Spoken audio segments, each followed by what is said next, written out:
Salam jumpa anak-anakku sekalian, apa kabar? Semoga selalu sehat ya.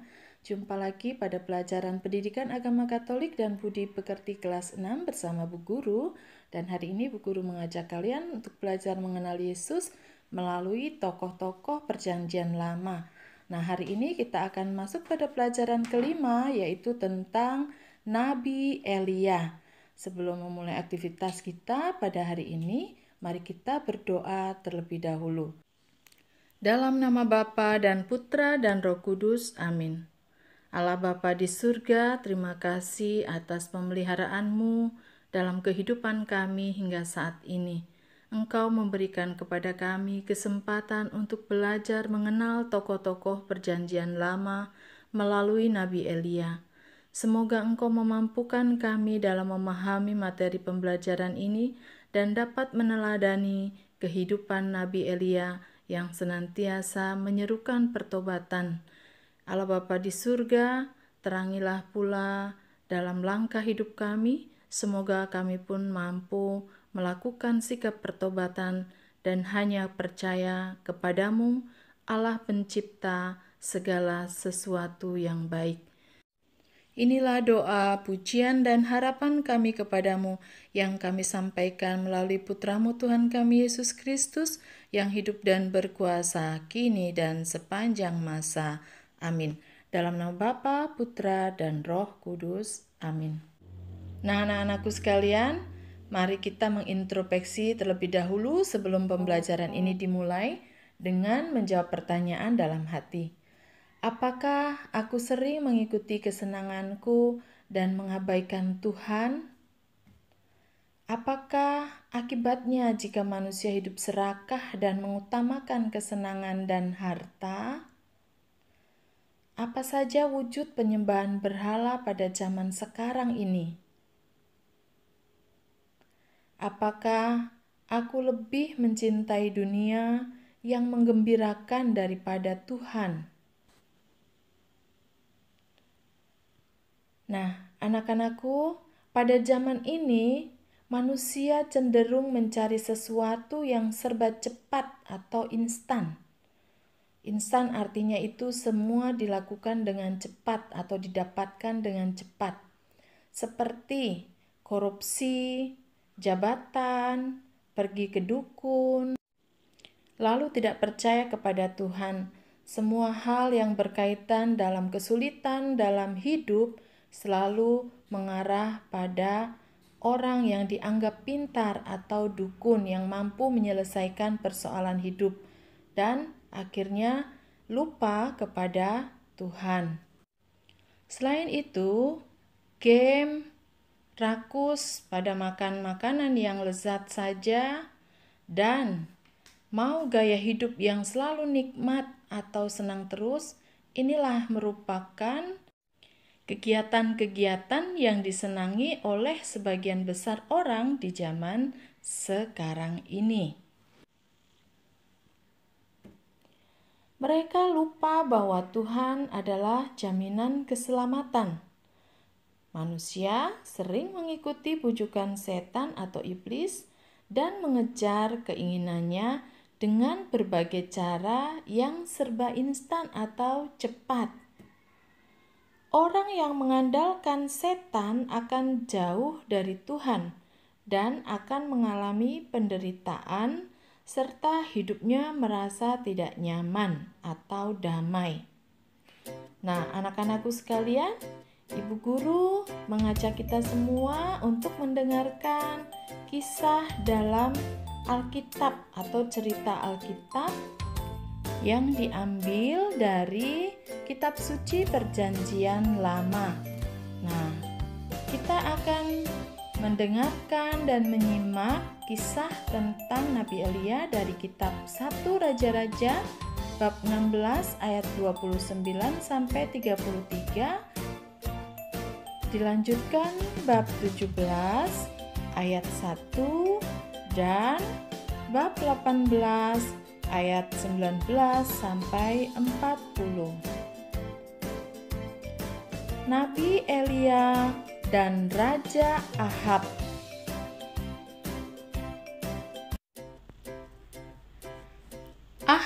anak Omri, menjadi raja atas Israel dalam tahun ke-38 zaman Asa, Raja Yehuda.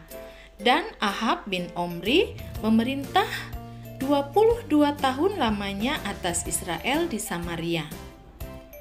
Ahab bin Omri melakukan apa yang jahat di mata Tuhan lebih daripada semua orang yang mendahuluinya atau raja-raja sebelumnya.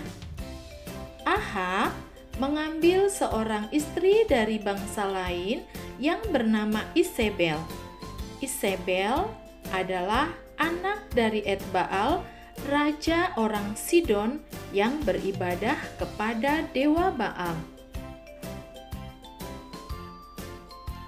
Ia membuat mezbah untuk Baal di kuil Baal yang didirikan di Samaria. Sesudah itu, Ahab membuat patung Asyera yang sangat besar.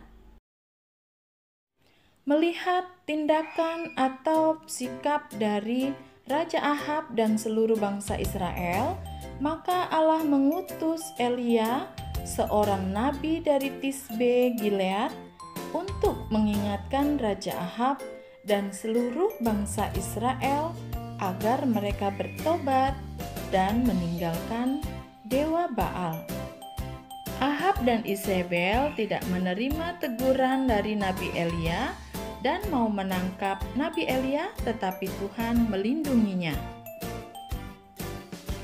Nabi Elia mengatakan bahwa di kerajaan Israel tidak akan turun hujan selama 3 tahun karena kesalahan raja dan bangsa Israel.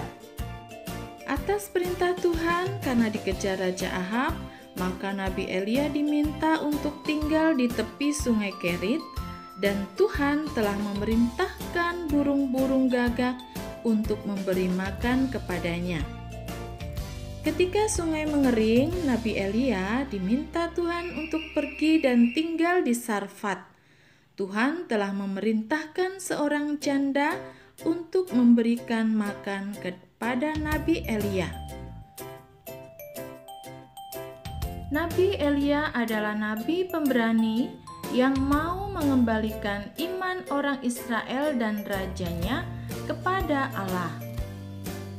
Cara yang digunakan Nabi Elia untuk menobatkan Raja Ahab dan bangsa Israel adalah dengan menantang Raja Ahab dan para nabi dewa Baal yang berjumlah 450 orang di Gunung Karmel untuk membuktikan Allah yang sesungguhnya dengan cara membakar kurban persembahan. Ternyata persembahan Elia yang terbakar dan terbuktilah Allah yang sesungguhnya. Akhirnya para nabi dewa Baal ditangkap dan dibunuh oleh bangsa Israel. Lalu hujan turun lebat.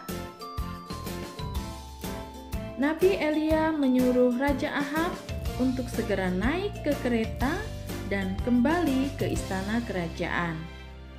Dengan demikian, kemuliaan Tuhan Allah dinyatakan. Israel harus berhenti menyembah dewa Baal dan kembali menyembah Tuhan Allah sesungguhnya, meskipun Nabi Elia terus dikejar-kejar untuk dibunuh oleh para pengikut istri Raja Ahab, yaitu Isabel. Nabi Elia melakukan semua itu semata-mata karena perintah Tuhan untuk memperingatkan umatnya Israel agar setia pada perjanjiannya dengan Tuhan. Meski orang Israel telah melihat kebesaran dan kekuasaan Tuhan, tetapi Raja Ahab dan Isabel belum juga bertobat. Mereka masih terus menyembah dewa Baal. Tinggal 7.000 orang saja yang tidak ikut menyembah Baal dan mengikuti Nabi Elia. Demikianlah kisah tentang Nabi Elia dan Raja Ahab. Kita dapat menyimpulkan bahwa Nabi adalah utusan Tuhan yang mewartakan kebenaran dan mengajak orang untuk bertobat dan kembali kepada Allah. Nabi hadir pada saat situasi masyarakat tidak menentu, dan Nabi mengajak orang untuk peka terhadap kehadiran Tuhan sebagai sumber kehidupan dan juru selamat. Pada zaman sekarang ini, orang mudah lupa akan Tuhan. kita lebih sibuk dengan urusan uang, kekuasaan, game, media sosial, makanan lezat, pujian, mendatangi dukun, dan sebagainya. Ketika manusia lupa Tuhan, ia akan menjadi pengikut setan atau iblis. Akibatnya, hidupnya menjadi tidak nyaman. Nah, anak-anak, hal yang sama juga dialami oleh bangsa Israel. Orang Israel jauh dari Allah karena menyembah dewa Baal. Akibatnya Tuhan tidak menurunkan hujan selama 3 tahun. Nabi Elia berani menantang Raja Ahab dengan mengumpulkan para imam dewa Baal di Gunung Karmel untuk membuktikan Allah yang sesungguhnya. Orang Israel akhirnya mengakui bahwa Elia menunjukkan kepada mereka Allah yang benar dan dapat diandalkan, yaitu Yahweh atau Allah, dan bukan Baal. Menyembah Allah berarti menolak pemujaan kecuali pada Tuhan. Uang, kekuasaan, game, makanan, dan kesenangan adalah sarana dan bukan tujuan. Uang, kuasa, dan kesenangan perlu diarahkan bagi kesejahteraan bersama sebagaimana yang dikehendaki oleh Tuhan. Nah, anak-anakku sekalian, demikianlah pembelajaran kita hari ini. Semoga dapat bermanfaat dan dipahami dengan baik, serta kita kembangkan dalam kehidupan kita masing-masing. Ingat bahwa yang kita sembah hanyalah Allah dan bukan kesenangan semata. Nah, anak-anakku sekalian, kita akan berjumpa lagi pada pembelajaran berikutnya. Bagi siapa yang belum menekan tombol subscribe, silakan ditekan tombolnya dan juga like, share, dan komentar.